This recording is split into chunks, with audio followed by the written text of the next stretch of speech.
इतिहासों में की पढ़ना जे।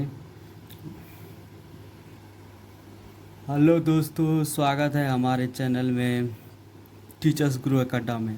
अगर तो नहीं चाहे कि हमारा टीआरई फॉर्म में एक सीट मिली जाए पक्का, तो है वीडियो अगर ठीक से देख ही लिए हैं। एकरा में इतिहास संपूर्ण अच्छा से समझेलो गेलो जी, और जे एकदम आसान भाषा में अपनो भाषा में समझेलो गेलो जी।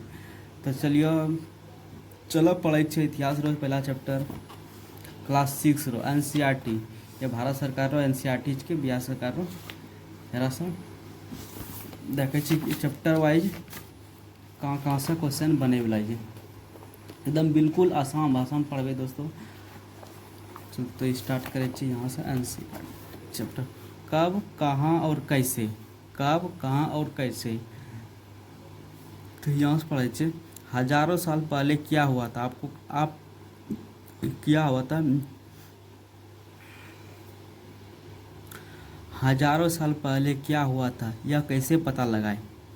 कल क्या हुआ था यह जानने के लिए हम रेडियो, टेलीविज़न, अखबार की मदद से अखबार की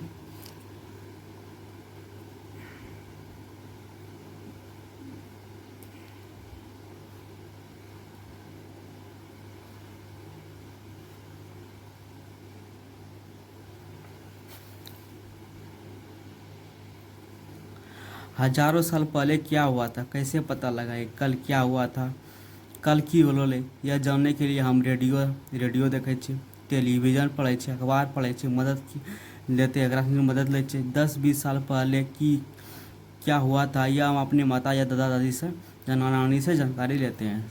सही बात है कि मतलब 10-20 साल पहले की होले है तो मेरा पता नहीं है, लेकिन हम दादा दादी से जानकारी ले छे। लेकिन हजारों वर्ष पहले क्या हुआ था की जानकारी हम इतिहास से प्राप्त करते थे। तो हमारे पूर्वज कौन थे, वह कहाँ रहते थे, क्या खाते थे और क्या कैसे कपड़े पहनते थे, अतीत से लेकर वर्तमान तक की जानकारी हमें इतिहास से ही मिलती है। देखते हैं अध्ययन का काल निर्धारण कैसे करें। अतीत से लेकर वर्तमान तक विभिन्न घटनाओं का तिथि क्रमानुसार अध्ययन एवं विश्लेषण का ही इतिहास का विषय है। इस काम में आसानी के लिए इतिहास के कालखंडों को बांटा जाता है, 3 कालखंडों में बांटा जाता है। देखते हैं हम 3 कालखंड कौन है, प्राचीन मध्यकाल आधुनिक काल। ठीक है, प्राचीन काल में मतलब मध्यकाल और आधुनिक काल में। किंतु यह आवश्यक है कि ऐसे ऐतिहासिक प्रक्रिया निरंतर चलती रहती है और यह विभाजन इस प्रक्रिया में कभी बाधा नहीं बनते हैं। ठीक है, आगे बढ़े प्रत्येक ऐसे ऐतिहासिक युग की विशेषताएं होती है तो भारत में प्राचीन काल में मानव जाति के आरंभिक क्रियाकलापों से 8वीं शताब्दी के पूर्वार्ध में 700 ईस्वी से लेकर 750 ईस्वी तक निर्धारित किया जाता है। तो भारत के प्राचीन काल में मानव जाति का आरंभिक काल लगभग कब से 8वीं शताब्दी से 8वीं शताब्दी से आरंभ कर लो जाइए, या तो इस ईस्वी में अगर देखें तो 700 ईस्वी से लेकर 750 ईस्वी तक निर्धारित किया जाता है। आगे पढ़ते हैं दोस्तों। आरंभिक चरण को पूर्व ऐतिहासिक काल भी कहा जाता है। उस युग की घटनाओं का कोई क्रमबद्ध इतिहास में लिखित उपलब्ध नहीं है। मतलब पूर्व ऐतिहासिक काल माने दोस्तों मतलब कोई भी लिखित घटना नहीं मिलो। ठीक है, तो इस काल में मनुष्य ने आग एवं पहिया का उपयोग करना सीखा। कि क्वेश्चन आ सकता है दोस्तों कि मतलब क्वेश्चन आगे बढ़ रही है कि पहिया का उपयोग करना कब सीखा। तो पूर्व ऐतिहासिक काल में। खेती एवं पशुपालन सीखा पूर्व ऐतिहासिक काल में। इसी समय में गांव, कस्बों एवं शहरों का विकास हुआ। 6वीं शताब्दी के पूर्वार्ध से सुगठित राज्यों का निर्माण हुआ था और निरंतर विशाल साम्राज्यों की स्थापना हुई। 6वीं शताब्दी तक आते आते इन साम्राज्य के विघटन होने लगा था। मतलब 6वीं शताब्दी तक आते सब साम्राज्य विघटन होने लगे, पुनः छोटे छोटे राज्य अस्तित्व में आने लगे। 8वीं शताब्दी के मध्य 750 ईस्वी तक धीरे धीरे कमजोर पड़ने लगे, परंतु व्यापार एवं नगरों का फिर से विकास हुआ। कि बोले 8वीं शताब्दी जब अल 8वीं शताब्दी के मध्य यानी 750 ईस्वी तक धीरे धीरे राजकीय कमजोर पड़ लगले। कमजोर पड़ता पड़ता कि बोले व्यापारिक नगरों का विकास हो लगले और कि लगले 11वीं शताब्दी तक नए नए सैन्य साधन और उन्नत उत्पादन तकनीक का विकास हुआ। 11वीं शताब्दी तक जब अल तो नए सैन्य साधन का विकास होले। इस्लाम के मध्य से नई विचारधारा का भारत में आगमन हुआ। इस्लाम धर्म भी मतलब आगमन होले कजा 11वीं शताब्दी में एवं आगमन हुआ। पुनः भारत में विशाल साम्राज्यों का गठन संभव हुआ। सांस्कृतिक समन्वय भी हुआ। सांस्कृतिक समन्वय भी होले मतलब एक दूसरा से मतलब आदान प्रदान मतलब यहाँ करो संस्कृति वहाँ गए यहाँ करो संस्कृति यहाँ अले जना भारत में की खाए ले की पिए कि यहाँ करो संस्कृति वहाँ अंग्रेज काल में गए वहाँ गए ट्रांसफर होले फिर वहाँ करो संस्कृति यहाँ अले तो कहीं संस्कृति का समन्वय हुआ। सामाजिक सामंजस्य स्थापित हुआ मतलब एक दूसरे सामाजिक से जुड़ गए। यह प्रक्रिया 8वीं शताब्दी के पूर्वार्ध में पुनः पतनशील अवस्था में आ गई। यह प्रक्रिया धीरे धीरे चलता रहा और 18वीं शताब्दी जब अल तब मतलब पतन में आ गई। इसके साथ दूसरा प्रमुख काल मध्यकाल का अंत हुआ और मध्यकाल रो अंत हो गई। मध्यकाल में की होलो थोड़ा मोड़ा जानकारी अगर हम दिलोग आगू चलेगा बतेलो कि मतलब विस्तार से की हो रही तो थोड़ा छोटा मोटा मतलब इतिहास थोड़ा सा दिल कि अगर हम की होलो मतलब तरह जानकारी दिल के किताबों से कि अगर हम की होलो आधुनिक काल में फिर की होले कि आधुनिक काल में प्रारंभ में 18वीं सदी के उत्तरार्ध में हुआ। आधुनिक काल का प्रारंभ क्या होले 18वीं सदी में क्या होले 18वीं सदी में होले उत्तरार्ध में हुआ था जब पश्चिम के देशों नए विचार और प्रशासनिक व्यवहार भारत में आए।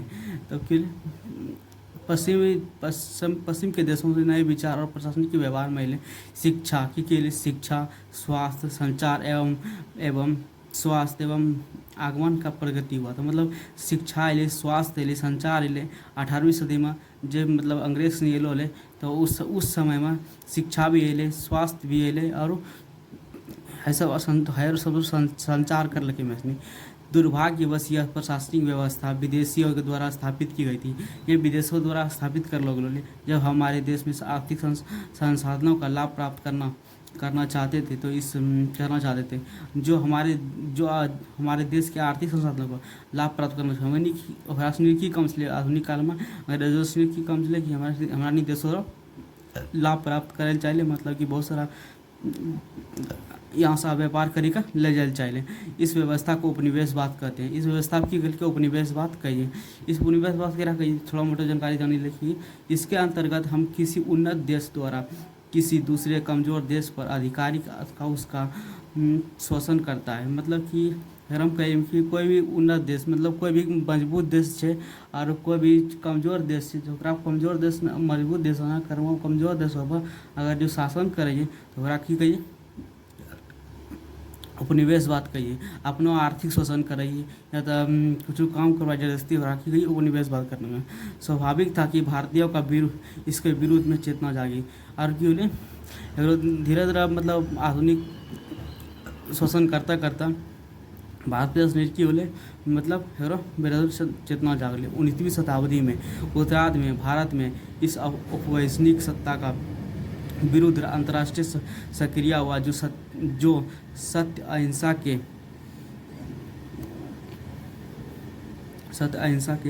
इस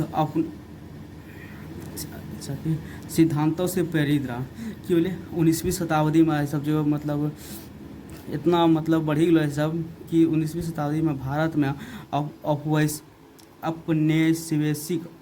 औपनिवेशिक सत्ता के विरुद्ध अंतर्राष्ट्रीय आंदोलन रहे।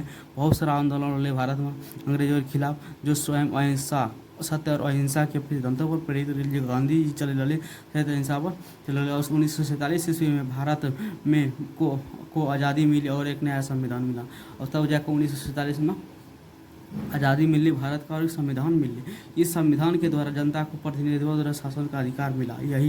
यही और के लिए भारत का अधिकार मिलने कानून द्वारा अब कीजिए यही भारत काल के आधुनिक इतिहास का प्रतिनिधित्व करता है। यह भारत रो संविधान ना भारत रो इतिहास का प्रतिनिधित्व करे छै, ठीक है। थोड़ा मोड़ा जानकारी दिल कि प्राचीन काल में की होलो, मध्यकाल में की होलो, आधुनिक काल में की होलो, इतिहास में थोड़ा सा जानकारी दिल है। अब एक पढ़ना है कि प्राचीन काल में विस्तार से पढ़ना है कि की होलो है। देखो मानव जाति इतिहास को कैसे जानते हैं, मानव जाति नए इतिहास का कैसे जानते हैं, मानव जाति के इतिहास को हम कैसे जानते हैं। मानव जाति के इतिहास की जानकारी हमें कई स्रोतों से मिलती है। बहुत सारा एहन स्रोत है जो कि मानव जाति जानकारी दै छै। इनमें से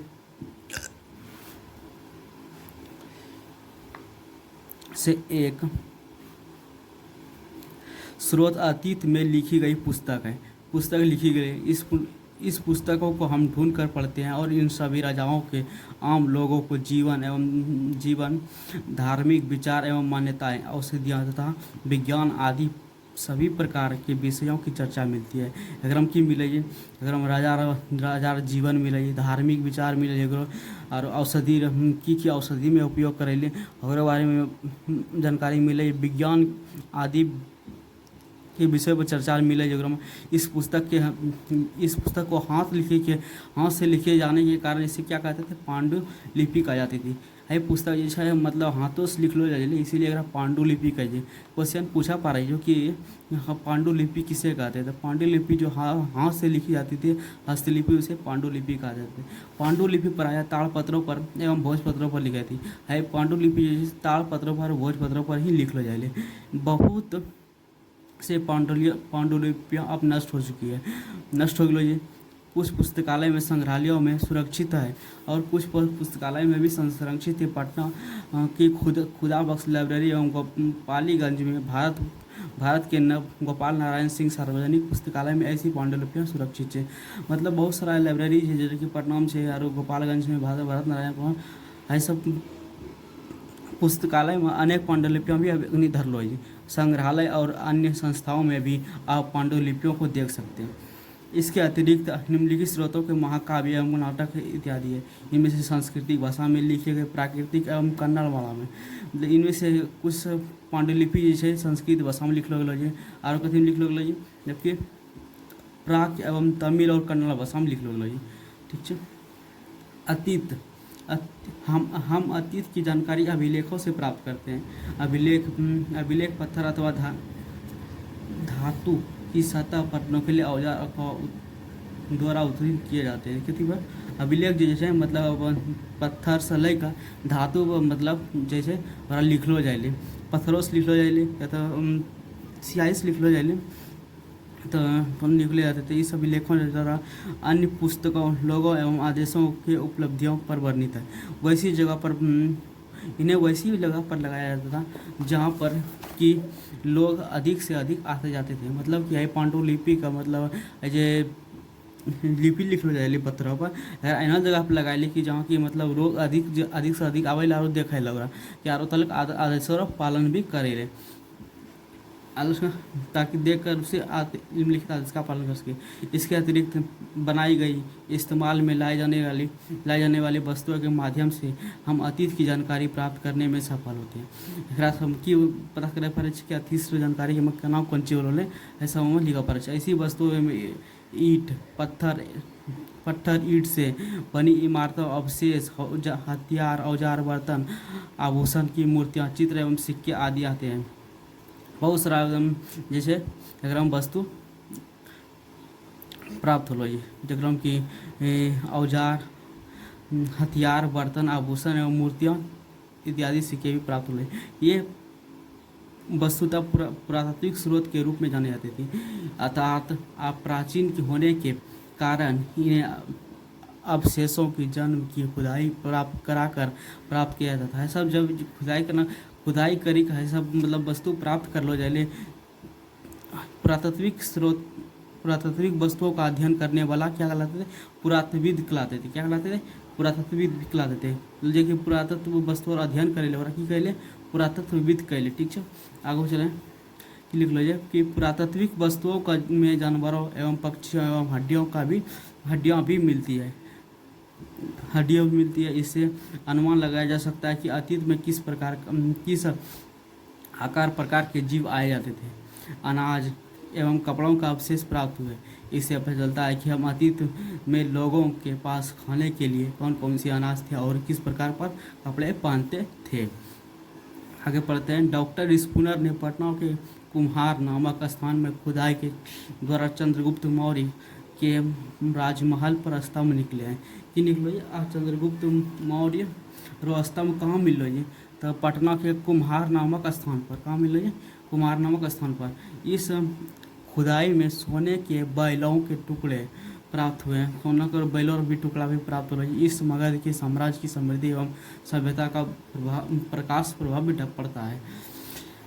इस पांडुलिपियों एवं अभिलेखों के सिक्कों तथा पुरातात्विक संबंधी स्रोतों के आधार पर पुरातत्वविद इतिहास के अतीत का अध्ययन करते हैं। इन्हीं स्रोतों के माध्यम से वे हमें अतीत की व्याख्या कराते हैं। जनक बताइए कि मतलब जो भी वस्तु धरती के अंदर से प्राप्त होते हैं, मतलब कि जो समुद्र के अंदर से समुद्र के निकट भी पाए जाते हैं, वे सब वस्तु को मतलब इतिहासकार जो रिसर्च करता है और इसी के बारे में इसी से जानकारी निकालते हैं कि वह इतिहास में कितना साल पुराना है और कब इसका प्रयोग किया गया है। इससे हमको ये इतिहास और जानकारी दी। सिक्कों के शासकों द्वारा जारी किया जाता है। मतलब सिक्का जारी करेले शासक द्वारा जारी करलो जाए इस जिस पर राजकीय चिन्ह एवं धार्मिक चिन्ह कोई लिपि अंकित नहीं होती है। सिक्का में जैसे राजकीय चिन्ह ना रहे, कौन चिन्ह रहे? राजकीय चिन्ह रहे और न तो धार्मिक चिन्ह को रहे। ठीक है, क्वेश्चन पूछा पा रही कि क्या राजा द्वारा प्राचीन काल में जो है राजा द्वारा धार्मिक राजकीय चिन्ह और धार्मिक चिन्ह अंकित होते थे? तो हमने आंसर होते कि ना है। सिक्कों का अध्ययन क्या कहलाता था? मुद्रा शास्त्र कहलाता था। क्या कहलाता था? मुद्रा शास्त्र कहलाता था। इसके बाद आगे देखे खुदाई में मिली वस्तुओं का विश्लेषण के समय निर्धारण करना बहुत ही महत्वपूर्ण है। वैसे तो समय के निर्धारण के लिए कोई विधियाँ अपनाई जाती थी, कई विधियाँ अपनाई जाती थी, लेकिन समाप्त प्रचलित है वह रेडियो कार्बन विधि, जो कि कार्बन 14 पद्धति के नाम से जाना जाता था। अब देखें कि रेडियो कार्बन या 14 विधि खींच के पूरे बारे में पढ़ना है कि रेडियो कार्बन विधि खींच के तिथि निर्धारण का यह काम भौतिक शास्त्री कर देते। मतलब तिथि निर्धारण जो करेले क्या काम करेले? भौतिक शास्त्री करेले। सारी वस्तुओं में एक प्रकार का रेडियोधर्मी पदार्थ होता है। जितना भी वस्तु जगनी मतलब कोई भी वस्तु देखी ले अगर सब में ही रेडियोधर्मी पदार्थ रही कि बोले रेडियोधर्मी पदार्थ रहे जो 14 कार्बन कहलाता था। कि क्या रहे? 14 कार्बन कहलाले। रेडियोधर्मी पदार्थ वे होते थे जिनमें से निरंतर छोटे छोटे कण मिलते थे। कि कहते? छोटे छोटे कण मिल रही, छोटे मोटे कण मिल रही। जब मनुष्य या पौधे जिंदा होते थे तो वे जिस मात्रा में वायुमंडल से कार्बन 14 लेते थे उसकी मात्रा में रेडियोधर्मिता के कारण मरने के बाद उसे खो देते थे। मतलब जो मात्रा में जिंदा रहे वो मात्रा में 14 कार्बन 14 ले ले और वह जो आदमी व्यक्ति या पौधा या पशु जरा ये अखनी भी वर्तमान में जो है मछली अगर जो हमनी मरीज हुए तो मैं की खो देते रेडियोधर्मिता खो देते कि जब कोई भी मर जाता था तो बस वायुमंडल में कार्बन 14 की नहीं ले पाता था, नहीं ले पाया। यद्यपि वह इसे निश्चित दर पर ही खोता रहता था। मतलब निश्चित दर पर ही खोता रहता। भौतिक शास्त्री इसी निहित कार्बन 14 की मात्रा पता लगाकर उस वस्तु की नीचे आयु निश्चित करते थे। मतलब कि कार्बन 14 उपयोग कहाँ कर ले कि कार्बन 14 का उपयोग जो वस्तु की जीव की आयु निश्चित करने में, वस्तु जीव आयु पता लगाए वस्तु कार्बन 14 उपयोग कर लो जाए। ठीक है, आब देखे कि तिथियों का मतलब की हो ओकरे बारे में अच्छा से पढ़ना है कि प्राचीन काल में हमारे देश में तिथियों की गणना विक्रम संवत के आधार पर या और शक संवत के आधार पर होती थी। क्या बोले? विक्रम संवत के आधार पर और शक संवत के आधार पर होती थी। लेकिन अब पूरे वैश्विक में एक मानक के रूप में तिथियों का गणना मुख्यतः ईसाई धर्म प्रवर्तक ईसा मसीह के जन्म की तिथियों से की जाती है। मतलब पूरे देश में पूरे विश्व में ही एक जनगणना और मतलब एक ही तिथिरो निर्धारण करे वास्ते ईसा मसीह जया जन्म होले वो यही सगरो तिथिरो गणना कर लो जाए जे पूरा विश्व में। तो इसमें से ईसा मसीह के जीवन को शून्य वर्ष मनाया था। ईसा मसीह जया जन्म होले और शून्य वर्ष मन लगल, शून्य वर्ष मन लगल। इसके जन्म के पूर्व सभी तिथियों एवं तिथियों के आगे अंग्रेजी में बीसी यानी बिफोर क्राइस्ट कहते हैं। यानी कि मतलब ईसा मसीह जन्म के पूर्व जया ईसा मसीह जन्म होलो ले पहला बीसी आ जन्म होलार बाद एडी चलो गई। यानी कि उसके इसके हिंदी में पूर्व ईसा पूर्व और ईसा पूर्व लिखते हैं। इस प्रकार ईस्वी की शुरुआत उसके जन्म से ही हुई है। जन्म शुरुआत ईस्वी से ही होलो है। जन्म बाद ही ईस्वी से शुरुआत होलो है।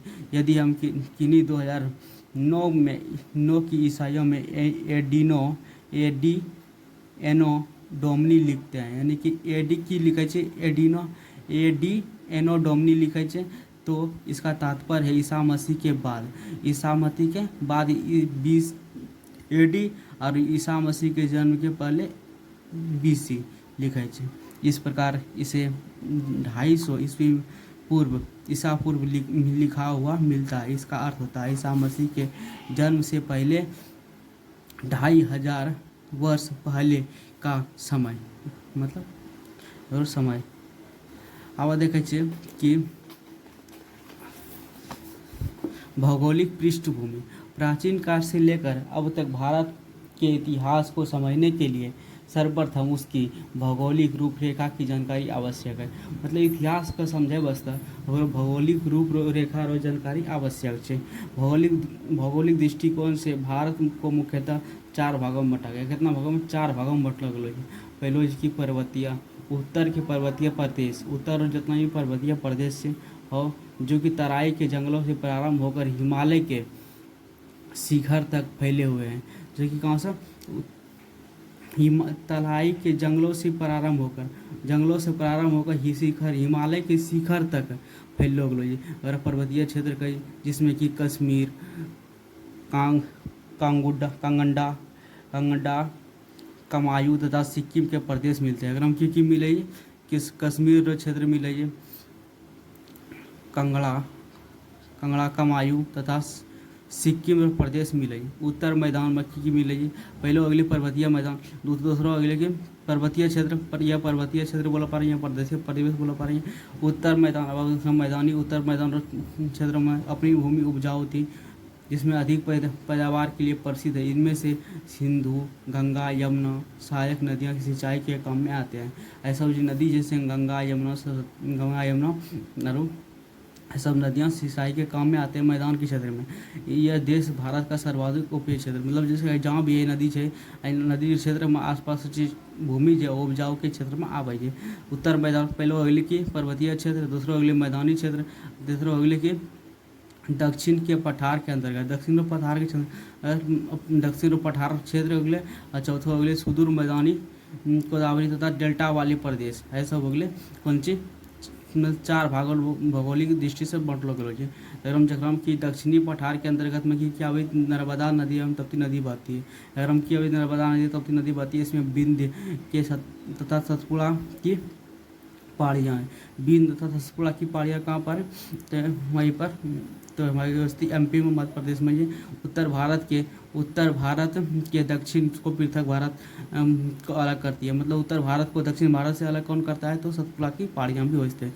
सुदूर दक्षिण के मैदान में गोदावरी, कृष्णा तथा कावेरी के उपजाऊ क्षेत्र डेल्टा वाले प्रदेश हैं। ये सब डेल्टा वाले प्रदेश जगह। आगे देखोगे कि भारतीय उपमहाद्वीप के उत्तरी सीमा पर स्थित श्रृंखला उपमहाद्वीपीय को पश्चिमी तथा मध्य एशिया को अलग करती है। मध्य एशिया को कौन अलग करती है? तो पर्वत श्रृंखला के भारतीय उपमहाद्वीप को पश्चिमी तथा मध्य एशिया को अलग करते हैं। लेकिन इन पर्वतों में अनेक दर्रे की रास्ता कहिए, जैसे कि खैबर, बोलोन, एवं गोलमाल दर्रा, इनमें से माध्यम से भारत का संपर्क अफगानिस्तान तथा ईरान से बनता है। मतलब कुछ दर्रा है जिसमें मतलब भारत और अफगानिस्तान का संपर्क बनाइए। दर्रों के 20 रास्ते होते हैं। तो भारतीय उपमहाद्वीप के पश्चिम में ही मेहरगढ़ जैसा स्थान है, जहाँ लगभग 6000 वर्ष पूर्व लोगों ने पहले से ही गेहूँ और जौ की फसलों का उपजाना प्रारंभ किया। मतलब जो गाँव मतलब गेहूँ और जौ उपजाना प्रारंभ कयास कर लो तो लगभग 6000 ईसा पूर्व या 7000 ईसा पूर्व मानिले मेहर गढ़ स्थान से ही जौ और गेहूँ सबसे पहले प्रारंभ साल शुरू हुई। तो भेड़ बकरी तथा गाय बैलों पशुओं को पालतू बनाना शुरू किया था। पालतू जानवर भी बनाना शुरू कर लगे। उत्तर प्रदेश में सिंधु की एवं की सहायक नदियाँ बहती थी। इसकी सिंधु एवं सहायक नदियाँ भी बहरी सहायक नदियाँ आगे चलकर बड़ी बड़ी नदियों में मिल जाती थी। लगभग 4700 और 2500 ईसा पूर्व से पहले इन नदियों के किनारे नगरीय सभ्यता विकास होले। 2500 लगभग नगरीय सभ्यता जो विकास होले सिंधु सभ्यता भी कही। उपमहाद्वीप में पूर्व में गारो, खासी, जयंती एवं नागा की पहाड़ियाँ हैं। इन पहाड़ियों के नाम पर ही अनेक आदिवासियों का समूह का पहचान मिलेगी। गारो जो खासी जयंतिया जिसके मतलब है आदिवासी भी मतलब वहाँ समूह रहे जो कि अभी पूर्वोत्तर भारत में है। भारतीय उपमहाद्वीप के बीच कौन विंध्य पर्वत विभाजक रेखा है। मतलब भारत को विभाजक उत्तर और दक्षिण भारत में कौन बढ़ता है तो विंध्य पर्वत भी बसते या तो सतपुरा की पहाड़ियाँ भी बसती। इस विंध्य पर्वत के में ब्रह्मगिरी स्थल पर लगभग 3000 साल पहले कौन महापाषाणी संस्कृति का निर्माण हुआ था। महापाषाणी संस्कृति निर्माण का बोले तो विंध्य 3000 लगभग 3000 साल पहले कहाँ पर विंध्य के दक्षिण के ब्रह्मगिरी स्थान पर बोले महापाषाणी संस्कृति में मृतकों को दफना कर उसके चारों ओर बड़े बड़े पत्थर गाड़ दे कि मरा लीजिए और दफना कर चारों ओर को पत्थर गाड़ी दे ले सभ्यता और विकासशील वहाँ। इस पहाड़ियों के उत्तर में ब्रह्मपुत्र नदी एवं पश्चिम के क्षेत्रों पश्चिम में गंगा उसकी सहायक नदियाँ हैं। पश्चिम में पूर्व ब्रह्मपुत्र नदी और पश्चिम में उसकी सहायक नदियाँ बिन पहाड़ियों के उत्तर में नदियाँ बहती है। एवं हिमालय के उत्तर में स्थित कोल्डिवा एवं चोपानीमांडो ऐसे स्थल उत्तर में कहाँ कोल्डिवा और चोपानीमांडो स्थल कहाँ पर स्थित है भारत के उत्तर में। यहाँ पर सबसे पहले चावल का साक्ष्य मिला था।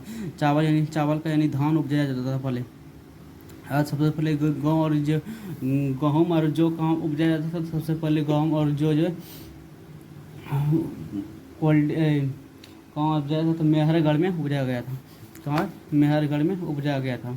उसके बाद देखते हैं कि आपको कही कि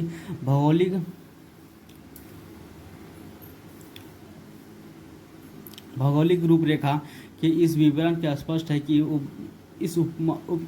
इस उपमहाद्वीप में यद्यपि अलग अलग क्षेत्र में लोग अपने ढंग से मानव समाज का निर्माण कर रहे थे, परंतु ये एक दूसरे से अलग नहीं रहे। मतलब अलग अलग मतलब सही बात है कि मतलब बहुत सारा मतलब अलग अलग जगह पर अपने समाज निर्माण करी लो, लेकिन एक दूसरा से अलग नहीं चले। ये ऊंचे पर्वतों, पहाड़ियों एवं रेगिस्तानियों, नदियों एवं तथा समुद्रों में जोखिम भरे उठाकर एक क्षेत्र से दूसरे यात्रा करते थे और उपयोगी वस्तुओं का विनिमय प्रदान मतलब खरीद बिक्री करते थे।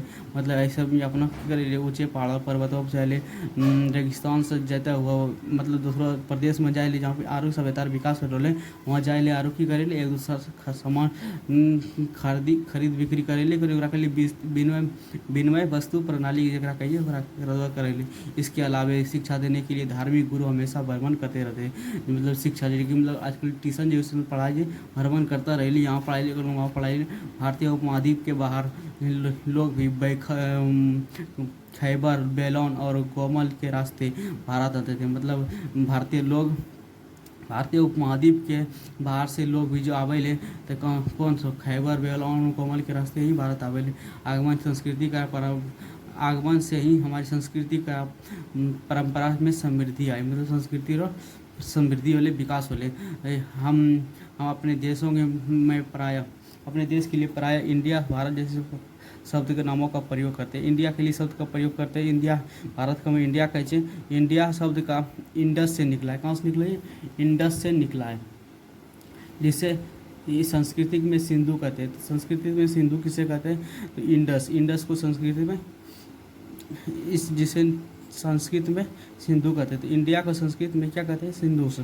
इंडस को संस्कृत में क्या कहते हैं? सिंधु कहते हैं। लगभग 2500 वर्ष पहले उत्तर पश्चिम की ओर आने वाले ईरानियों एवं यूनानियों ने हिंदू को हिंदोस अथवा इंडोस कहा। तो ईरानियों और यूनानियों ने, मतलब ईरानी और यूनानी ने हिंदू का इंडोस और हिंदोस कल के ये कल के ईरानी और यूनानियों ने लगभग नदी के पूर्व, इस नदी के पूर्व स्थित भूमि को इंडिया का, और जे हिंदोस जे छलै एकरा मतलब नदी जो पहला जे छलै एकरा भूमि का की कहलकै? इंडिया कहलकै।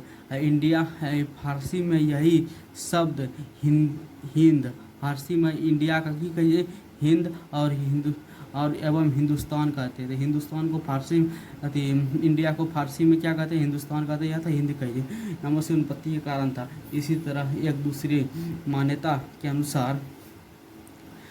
अनुसार इस देश का नाम भारत या भारत पड़ा।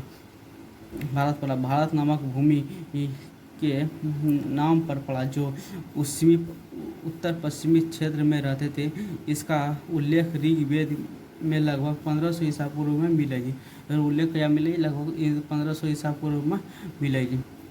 अतः हम इन स्रोतों के हिसाब से उसके आधार पर आप प्राचीन भारत के इतिहास को आगे अध्याय में पढ़ेंगे। प्राचीन भारत जे इतिहास से आगे अध्याय में पढ़बे। प्राचीन काल में लगभग मानव जीवन कैसा था, प्रारंभिक समाज कैसा था, इसका प्रारंभिक विकास कैसे हुआ, आप सब अगले अध्याय में पढ़ेंगे। अगले अध्याय में पढ़ना अच्छा है, ठीक है। अब देखिए लेकिन थोड़ा सा प्रश्न उत्तर बनाना मनुष्य पशु या पौधे के अवशोषण के प्राचीनता के निर्धारण किस विधि से करते हैं? कार्बन 14 विधि से। उत्तर भारत को दक्षिण भारत से अलग कौन करता है? तो विंध्याचल पर्वत अलग करता है। या चावल का प्राचीनतम प्रमाण कहाँ से मिलता है? तो कोल्डिवा से। खाली जगह जान रही है। तो डाच के क्षेत्र से अधिक विशाल साम्राज्य की स्थापना हुई। मगध के क्षेत्र से अधीन विशाल साम्राज्य की स्थापना हुई थी। भौगोलिक दृष्टिकोण से भारत को 4 भागों में विभाजित किया जाता है। डीवी स्पूनर ने कुम्हार के नामक स्थान पर खुदाई कराई थी। आधुनिक काल लगभग प्रारंभ किया 18वीं शताब्दी से लगभग प्रारंभ हुई 1850 से। दक्षिण भारत में महापाषाणी संस्कृति का निर्माण हुआ। दक्षिण भारत में कौन महापाषाणी संस्कृति का निर्माण होलो छलै। खासी किच के एक जनता है, किच के मगध में किच के भारत सब बहुत बड़ा साम्राज्य है। महापाषाणी संस्कृति की छे दक्षिण भारत संस्कृति। चोपा नीमांडो किच के अनाज का प्रमाण के अनाज यहाँ से मिल रहे, जो कि कौन सा अनाज चले? धान रो खेती, धान रो मिल रहे। और कोल्डिवा चौपानी मांडो और कोल्डिवा प्रमाण मिल रहे।